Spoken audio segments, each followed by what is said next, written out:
But first of all, folks, who logged in the other Thursday for our virtual class? Yeah, the one we didn't do. Reason why I just want to apologize for that. What's the old saying? Technology is great when it works. When it works. I was down here to do the virtual class the other Thursday. And just to give you insight, what I typically do is I try to start an hour before the class. I'll turn on my computer, turn on my tablet, and I'll rehearse what it is I'm going to go over. And I'm making sure that the sound is right, making sure that the video is right, and everything was working fine. Right about 10 minutes to 7, I looked and I noticed my signal had went from here to almost nothing. I said, well, let me do another sound check. And what I had was, it was spotty.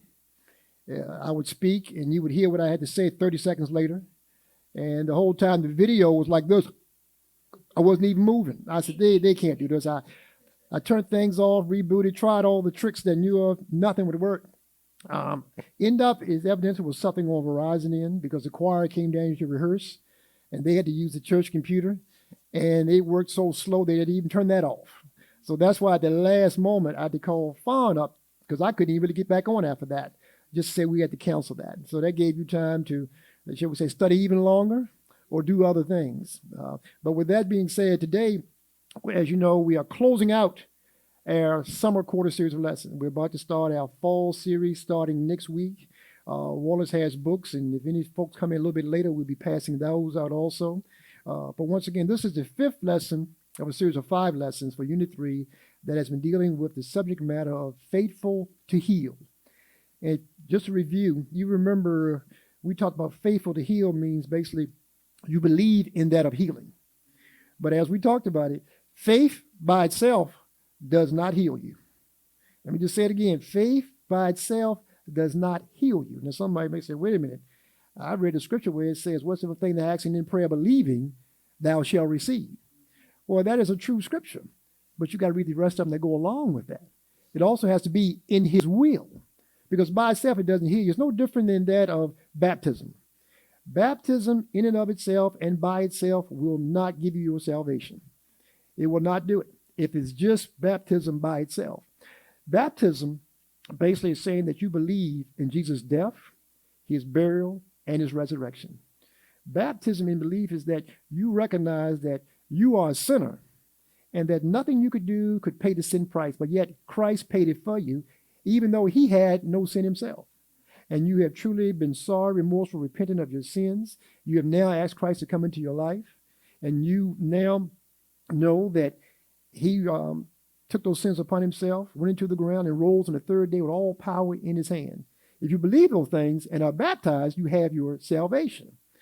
But if you don't believe in Christ and you just baptized, going into the water does nothing for you. We all know what Dick and Hayes is always saying here. You go in a dry devil, you're coming up a wet devil because you have not believed in Christ. And faith is the exact same way. If you have faith in yourself that you can be healed, faith in the doctor you can be healed, that's not enough. You have to have faith in who? In God.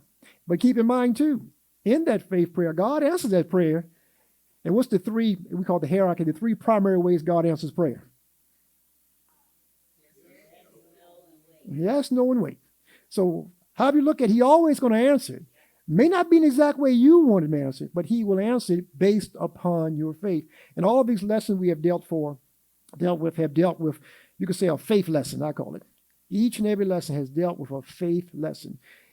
You remember our first lesson for Unit 3 was that of Jesus heals a centurion servant. Now, I changed that title to what? Faith for what? Give it to me, son. I know you got it. Right.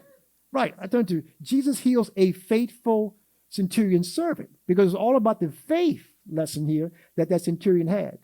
As you recall, this centurion, certain centurion had a servant that was sick to the point they were ready to die. And that he knew he was going to die, but he hadn't given up on him. He had heard about Jesus, and he believed in Jesus, that Jesus could heal him. And this is when he sends the elders of the Jews to Jesus, that Jesus may come to his home. And these men went to see Jesus, and they said, this man who needs his favor done is somebody that we should do it for, or somebody you should do it for, because of the fact that he loves our nation and even has built us a synagogue. And you'll find that Jesus now is traveling to this man's home with an entourage of people and his disciples. And as he gets near this certain faithful centurion's home, that the centurion has sent out now some friends to meet him. And when these friends come out, they tell Jesus now, a great distance from the house and no need to come any further. Said, he has sent us with these words. And that is that he is a man of authority and he is a man that's under authority. He tells a soldier to do this, he does it. He tells a soldier to do that, he does it. He tells his servants to come, they come. He tells them to go, they go. And he says just by his word, these things are brought about. And he knows right now that if you just say the word, he shall be healed. And we know when he gave those words, Jesus, who is the Son of God, the Lord of Lords and King of Kings, even Christ himself marveled and was amazed. And you remember he turned to the people. Anybody remember what his words were? To that entourage of God's people behind him. What did he say to those folks? He said, never, never in all of Israel, otherwise he's calling his own people out, have I seen such faith as this. Otherwise, this man shows faith beyond comparison. And then it says that these gentlemen went back to the centurion home and they found that servant what? Healed. And it was healed because of this centurion. This certain centurion had faith. Now, all this happened in what we call Jesus, some call it Jesus' headquarters where he worked at. Anybody remember the region that Jesus did a lot of his miracles in? It started with a C. Capernaum is where he was at.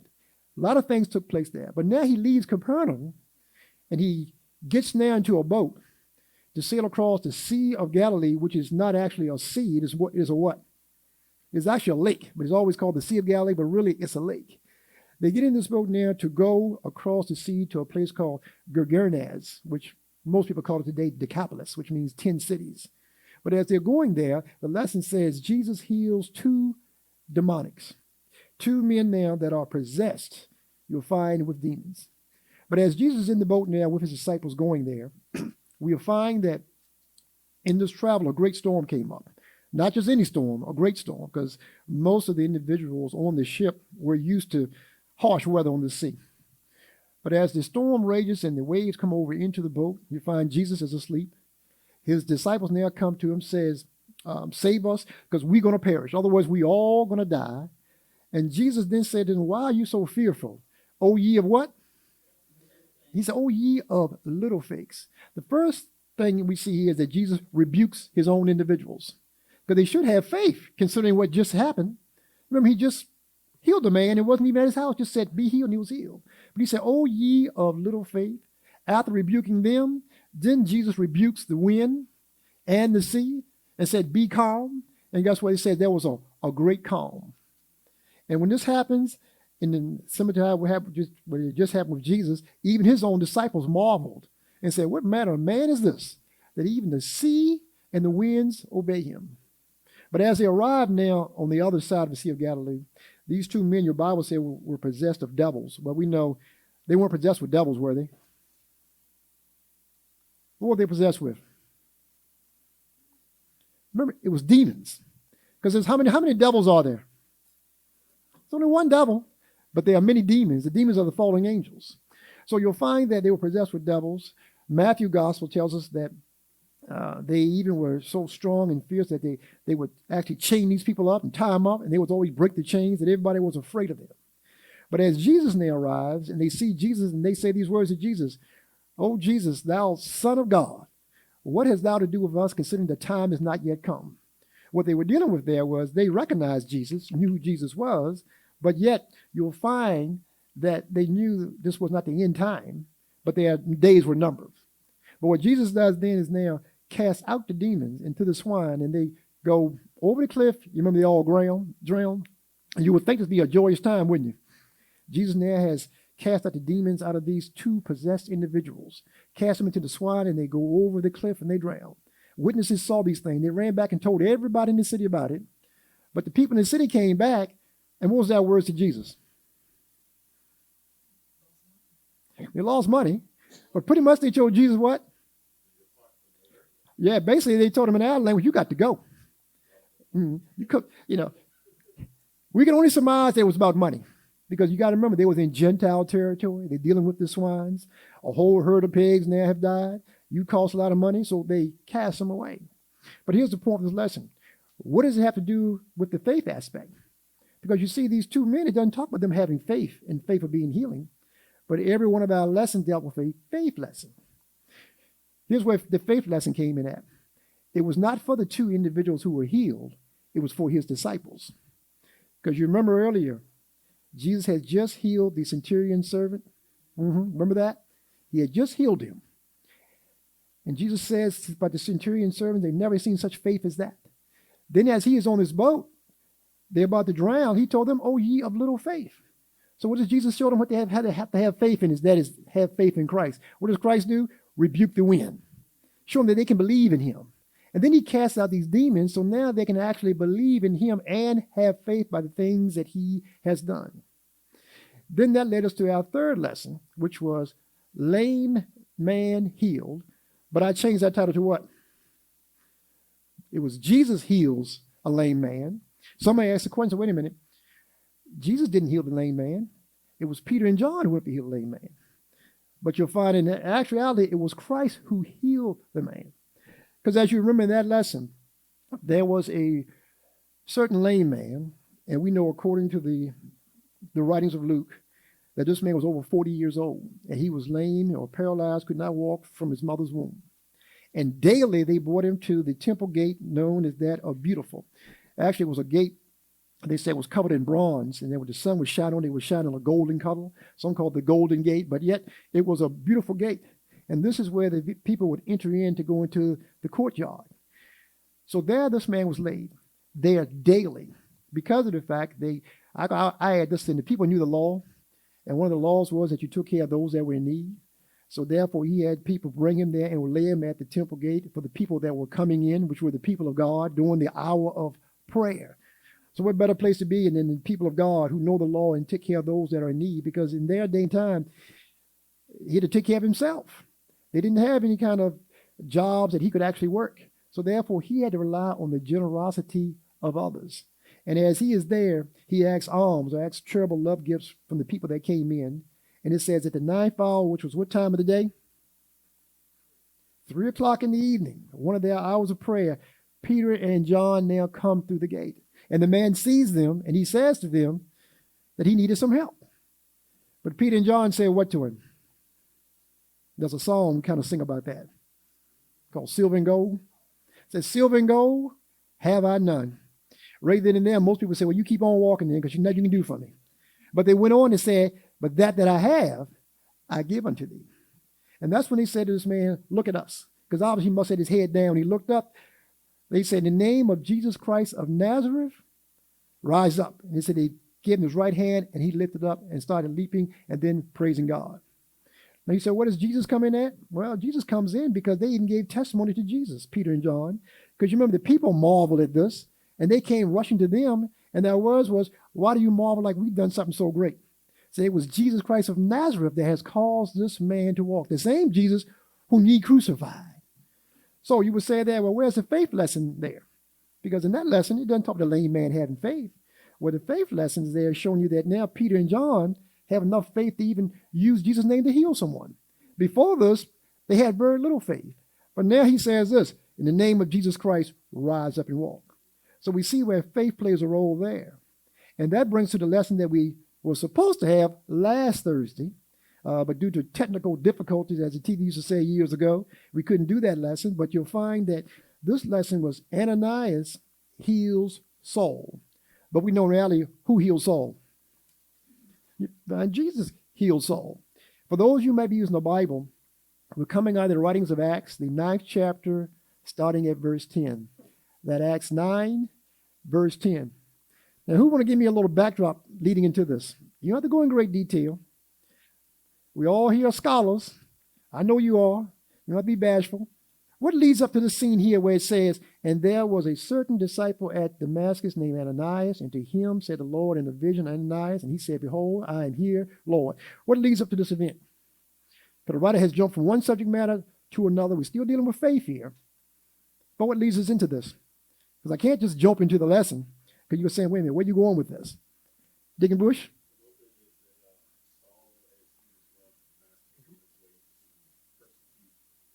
Mm-hmm. Mm-hmm.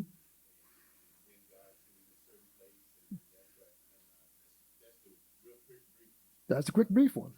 And if I may add to that, we're talking about a man named Saul.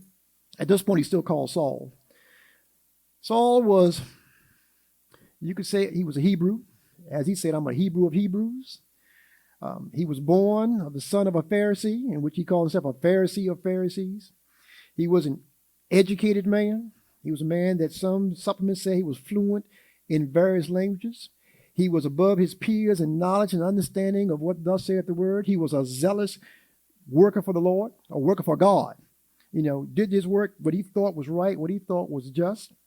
He had, at this point now, gone to the council known as the Sanhedrin, which is the highest court in the nation of Israel, to seek letters, or you could say a warrant to a certain degree, to go into the synagogues in other regions. And if he found anybody, as they call them, of the way, or of the Nazarene sect, those who follow Christ, because at this point they didn't call them Christians, because they called them Christians, you could say it would give them substance, would give them validity. In other words, now they are an actual religion, so they wouldn't even recognize them. But he was given letters to go there to round these folks up, to arrest them, to put them in jail, possibly to persecute them, even to have execution brought upon him. Because his belief was he's doing all this for God. Because these people are bringing now heresy to their faith and to their religion. But as he is on the way, as Deacon Bush says, he is now traveling northward to this place known as a region of Damascus. As he is there, the other writings say that it was the noonday where the sun shines his brightest, but yet there was a light brighter than that of the sun that caused him to fall to the ground. Now, I use those words, fall to the ground, because oftentimes we are taught that he fell from a beast to the ground. May have been on a beast, but the scripture does not say that. And the reason why I add that little small bit in is because it is the mandate of myself, and you could say Dr. Beecham, anyone who teaches, to give you the scripture as accurately as we can. Okay, we have to give it as accurate as possible, because if not, the moment you change God's word, it ceases being God's word. And when you change God's word from God's words to your words, they have now become your words. And by they becoming your words and no longer God's word, it's now become what we call false doctrine, because God did not say that. Now, there are certain things we can interject that this may have been the case, because they did travel by beast. But in most cases, they walked. You remember, even Christ, when he came to Jerusalem, he had to borrow somebody's beast just to get in. But Paul, at this point, he says, or Saul falls to the ground, and he hears a voice saying, Saul, Saul, why persecutest thou me? And Saul basically said, who is it, Lord? And he said, Jesus Christ, basically who you were speaking with. And Jesus then tells him that he must go into the city, and he would tell him now what he must do. As he picks him up, Saul is now blind and cannot see. But he knows what he has to do and where he has to go. And that is what brings us to where we are today. And it says, and there was a certain disciple at Damascus named Ananias, and to him said the Lord in a vision, Ananias, and he said, behold, I am here, Lord. Starts off by saying there was a certain disciple. We're in the book of Acts. Who wrote the book of Acts? Luke wrote the book of Acts. All of our writings have been dealing with Luke. Luke's writings. The first lesson was that of the faithful centurion servant, which was Luke. Then we went to the rest of them being in the book of Acts. And you'll find that you see the same style with Luke throughout all his writings. Luke said in the first lesson, there was a certain centurion. You remember that? The lame man, he said there was a certain lame man. And now he said there was a certain disciple. Luke always wants you to understand who it is he's speaking of, and wants you to be very distinct about the individual. But what I see, it says he's a disciple, which means that, as we know, he's a student, a learner, a follower. What I like most about those adjectives is that also is believer in that of Christ. But it says here at Damascus. Anybody seen the significance of a disciple being in Damascus? What might jump out at you with that? Think about it. Disciple in Damascus. Damascus is headed north, outside of the nation of Israel, in what's called Syria. Anything jumps at you about that? Deacon Bush? Yeah. Now, you're correct with that, but I'm not going that far just yet. Now, but you're absolutely correct. And I see where you're going with it. The key point I want you to look at this is that before this, Christianity was located in one region, nation of Israel. That was it. That was our comfort zone. It wasn't going anywhere. But as Dick Bush has already pointed out, guess what? Persecution came for one purpose, to do what? Stamp out Christianity. It has to go. We have to do away with it. But the more they try to stamp it out, the more it spread, because the people fled for their lives. Now, sometimes, guess what? We all know, we've been there. You might not want to admit it. Sometimes a good run is better than a bad stand any day, isn't it? You might have to run walls and have to live to fight another day. Because keep in mind, they didn't give up. They just fled. But guess what they did? Wherever they went, they still spread the gospel. So the ironic thing is, as Dick Bush said, what Saul was trying to stop, the more actions he put into it, the more the gospel actually was spreading. So the gospel now has spread far outside the nation of Israel, and now it's going into Gentile territory, to that of Damascus is what's going on here. And it's saying there was a certain disciple at Damascus named Ananias. Now, Ananias is a name we see it a couple times in the Bible. I think at this point, actually the chief priest or the high priest is named Ananias. Later on in this same writing of Luke, he talks about a man by the name of Ananias and his wife Sapphira. Everybody know that story, don't they? Powerful story. This man is not the same individual. This is the same man who, at this time, in the Acts of the Apostles, as the book is called, the book of Acts, you'll find that the people sold things that they had, and they would bring it back to the apostles that they may distribute the funds to those that were in need. So everybody was helping everyone out. And you'll find that what you had to sell was yours, and what you gave was what you wanted to give. This man and his wife sold some land, and then they gave it to the apostle. You could say gave it to the church. And they said, I gave you all of it. The problem was that when they did that, they told a lie. Now keep in mind, what they had to give was there. You can give as much as you want. But they told a lie. You could say probably because they wanted to edify themselves and look good because I gave all those funds. But in reality, they held some of it back, or who knows, probably most of it back. It's kind of like saying, well, I sold some land, and guess what? I gave the church all $3,000 of it. But the whole time I got $13,000 I put in the bank. But to look good before everybody else, they want to publicize it. And sometimes, guess what? That's not a bad thing to say what you have done. Because what it does, it leads by example. Otherwise, people see, well, so-and-so did this, well, I can do it also. But when you're trying to lift up yourself and edify yourself, that's when the problems come in. And we know both those individuals died. Once it was said that Ananias also was the one that they brought Jesus to when he was first arrested. He went to Ananias first and then went to Caiaphas. That's not the case. When you look at it, you'll find there are two different individuals. This Ananias, as some folks said Jesus went to, was not Ananias. His name was Annas, A-N-N-A-S. Whole different individual altogether. But some say it's Ananias. That is not the same. It's Annas. So that was a different individual altogether. But this individual here I want to bring out is what? Ananias. What is he?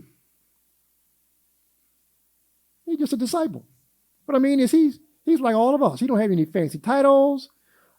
Nothing's bestowed upon him. He's just a child of God. Well, let's know that God isn't always going to call his, someone said, most anointed.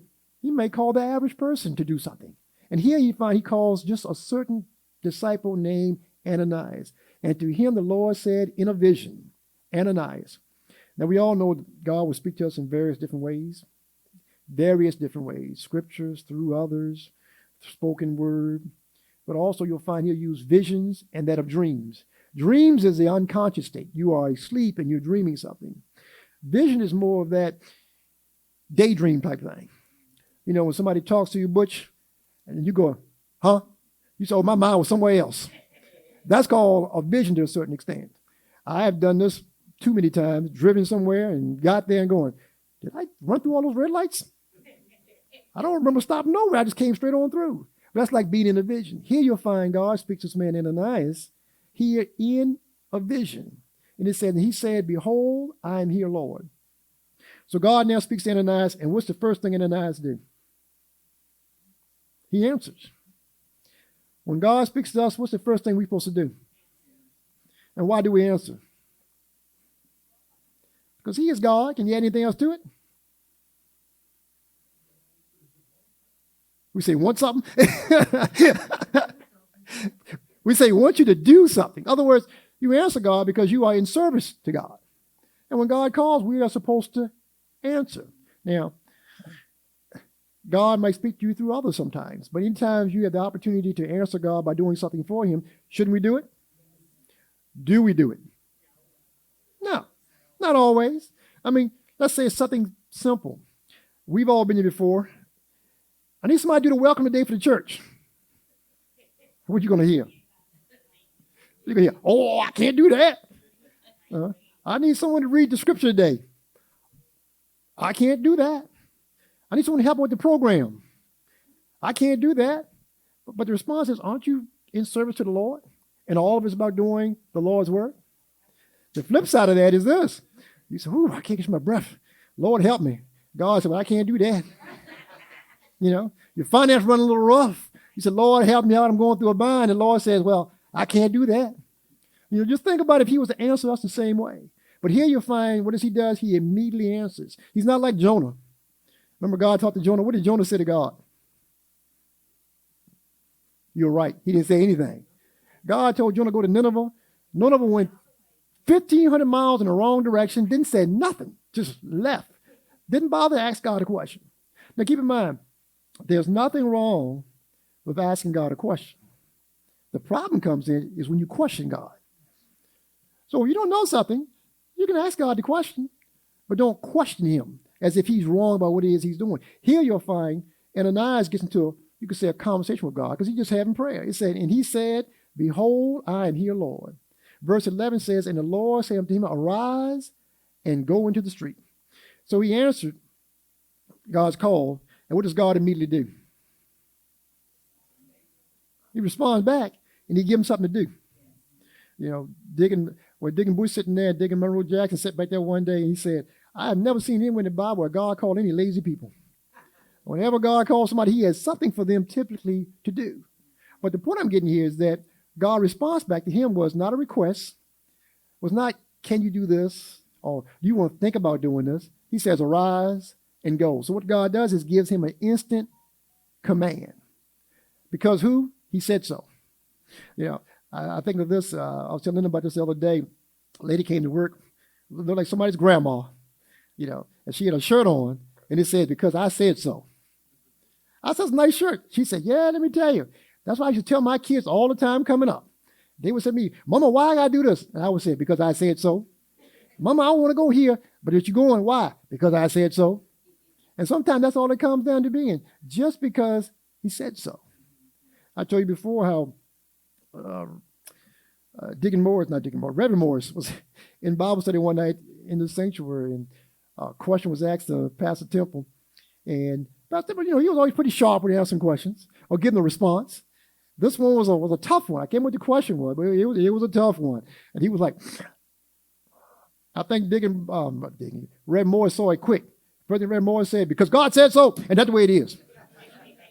And then Reverend Temple said, next verse, and he kept going. Because the plain as that, sometimes you have to explain things. He just said, and God says this man here, arise and go. He said, arise now and go into the street which is called Straight, and inquire into the house of Judas of one called Saul of Tarsus, for behold, he prayeth. He said, go into a street called Straight.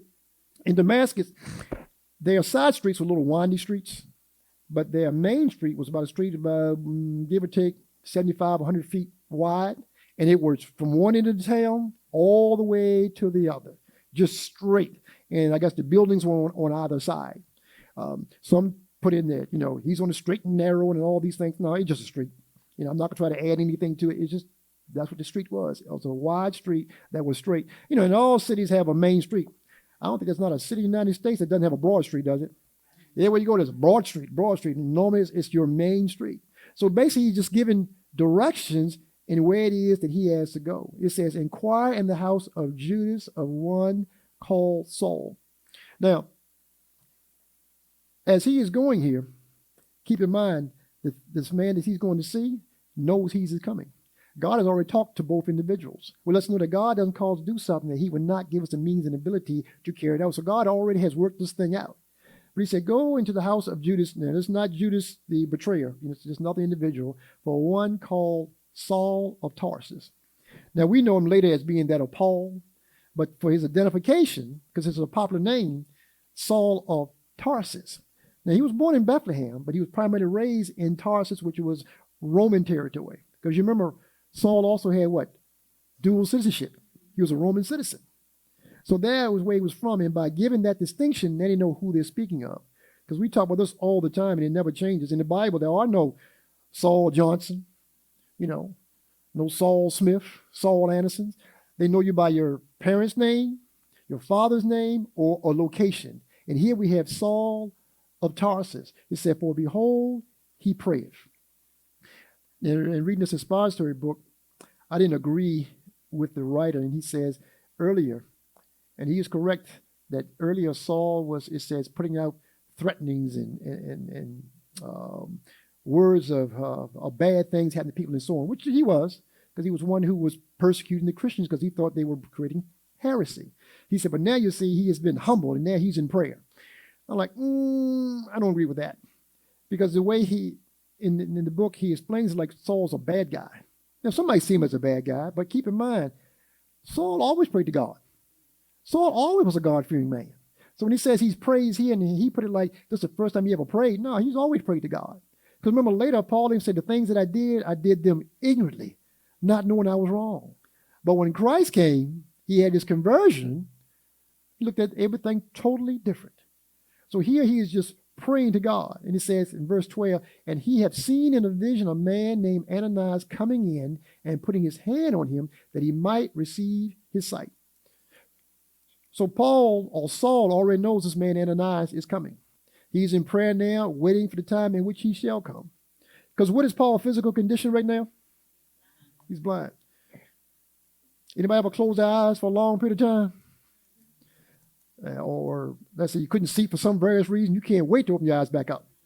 This man is going on now, I think it's 3 days, not being able to see.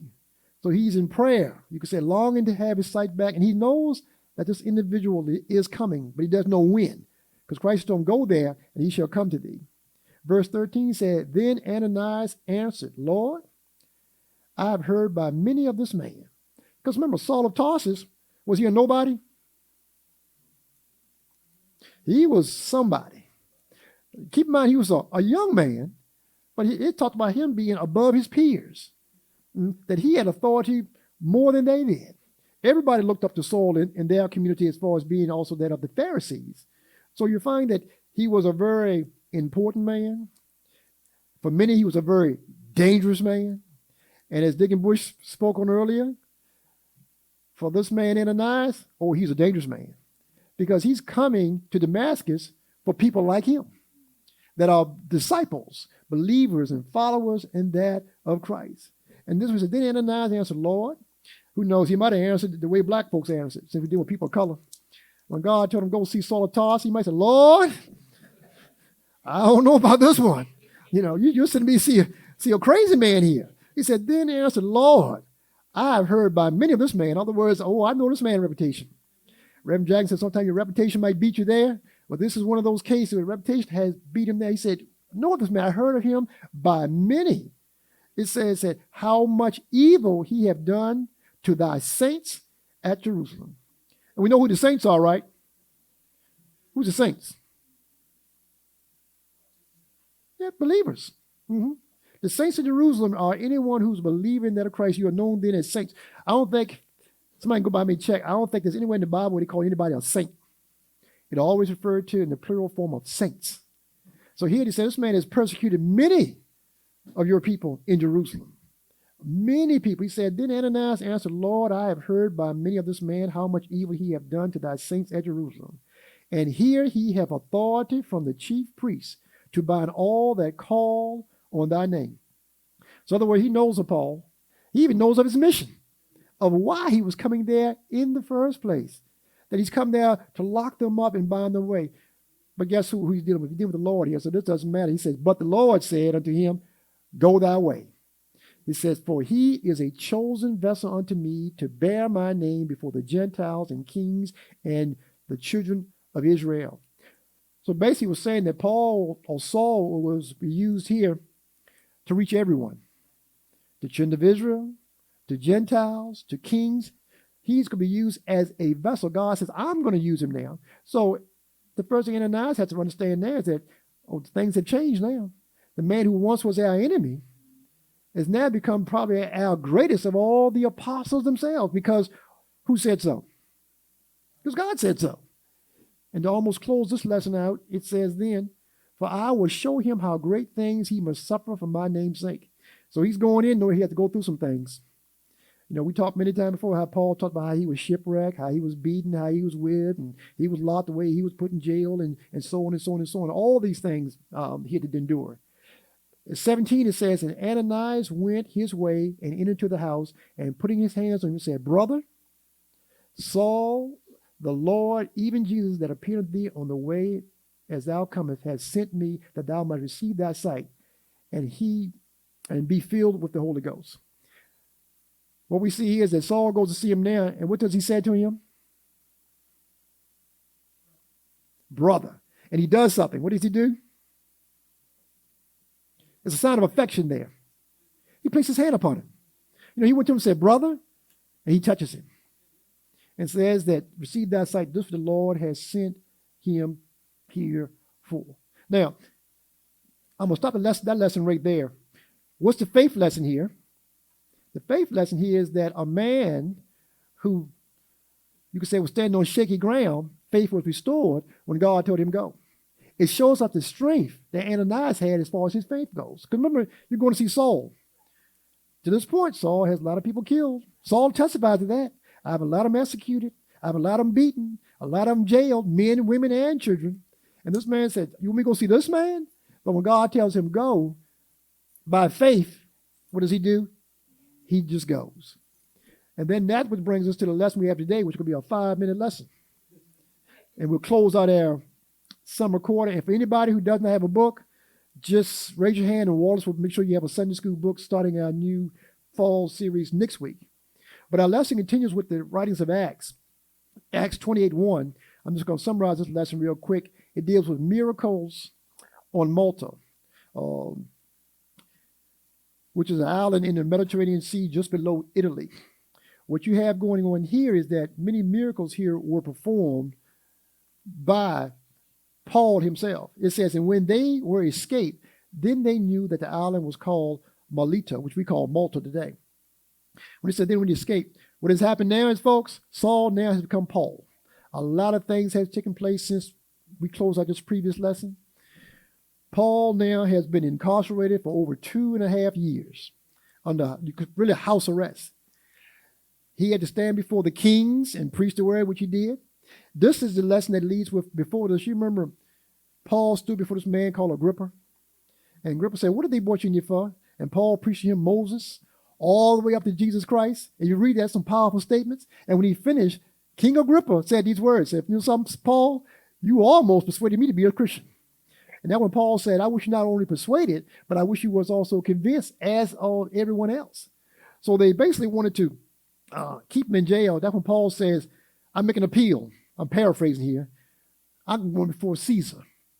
Now, why did he have that right? Because he was a Roman citizen. And once they realized that, they said, we have no choice but to send him to Caesar. He's already stood before Agrippa, before Felix, before Festus, and they asked to go before them. But Felix the governor said these words, you know, if he had not said to go to Caesar, I would have set him free because I find no fault in him.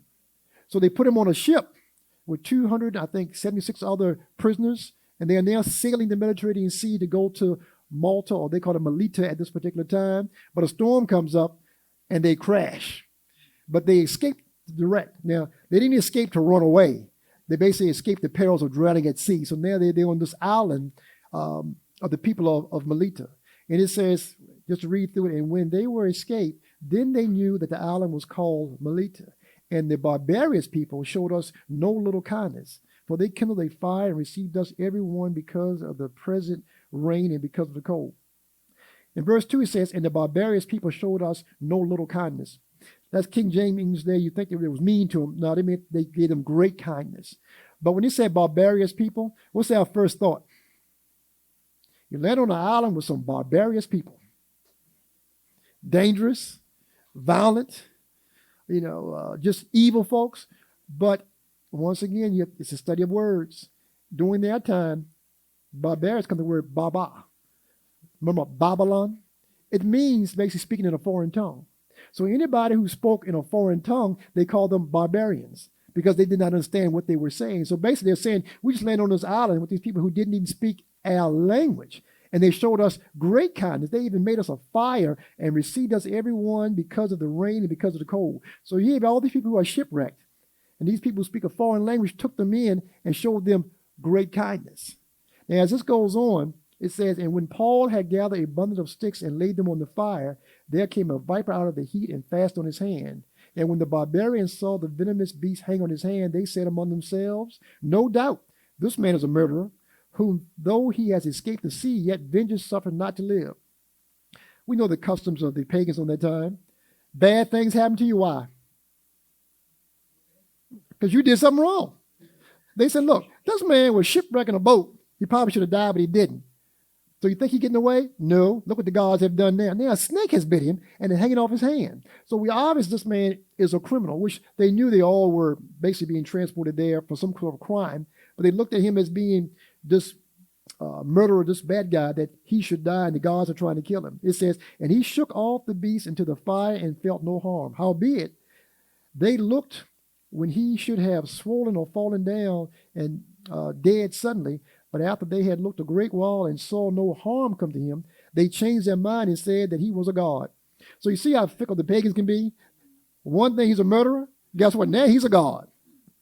Because they said, wait a minute, he didn't die. So it's obvious he must be a god here. And this is why they make a god for everything. You know, they just back and forth. Like so I'm going to speed through this. It said, in the same quarters were possessions of the chief man of the island, whose name was Publius, who received us and lodged us 3 days courteously. So he had the leader of the island, takes them in. And when they take them in his own home, he treats them great. And you find in his home, he had a father there, and his father was sick. In verse 8, it said, it came to pass that the father of Publius lay sick of a fever and of a bloody flux. To him Paul entered in and prayed and laid his hands on him and healed him. So Paul, he's basically, he's still in jail to a certain degree, but yet he's still doing the work of the ministry. He goes to his man's house who treats him very well. To do something for him, he sees his father is sick.